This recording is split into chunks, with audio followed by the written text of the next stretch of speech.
Good morning, Stage 3. Today we are at Walker Waterworks. We're going to be looking at this historical site, keeping in mind how it has changed over time. And at the end of this video, I would like you guys to construct your view of how this would look in the future.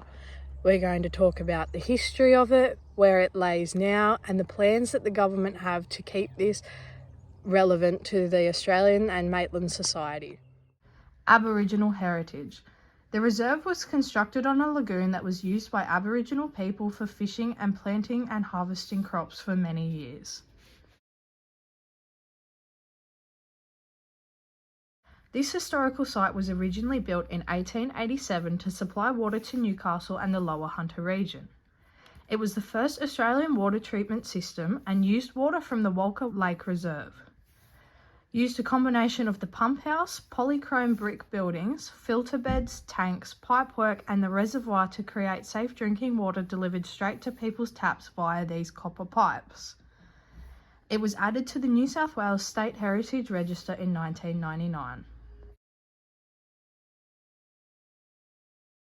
Now, the pump house itself has been converted for social events such as weddings, and the lagoon has been maintained, but many other areas of the original parts have been left in ruin. Almost all of the original buildings and structures have been left to become overgrown with weeds.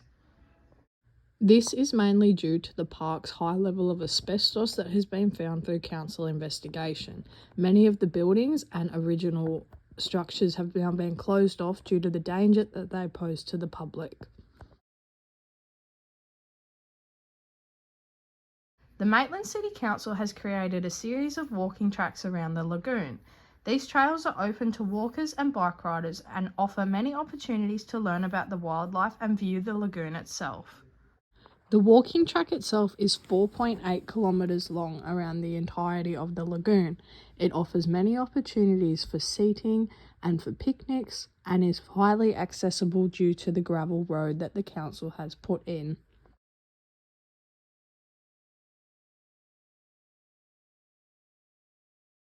The site is considered a national wetland and there are many signs along the walk that teach us about the flora and fauna of the area. The three main duck and waterbird species are placed on various signs throughout the park. On one of the infographic signs there is information about how invasive plant species affect the native flora and how the council is managing these. Around the lagoon there used to be a functioning mini train line with 3 stops along the line. The train line was fully operational, only costing $3 for a 20-minute ride up until 2019, but as more and more asbestos was discovered in the park, it was closed.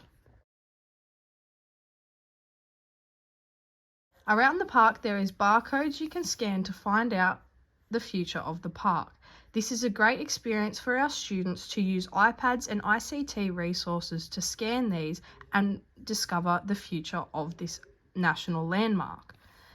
There has been a $25 million grant by the government to clean up the asbestos and implement new facilities such as a caravan park. Despite this, many locals are against the caravan park due to the threat it poses to the natural environment. We can now ask students what their opinions are on the caravan park and the plans put forward by Maitland Council and get them to plan what they envisage Walker Waterworks to look like in the future.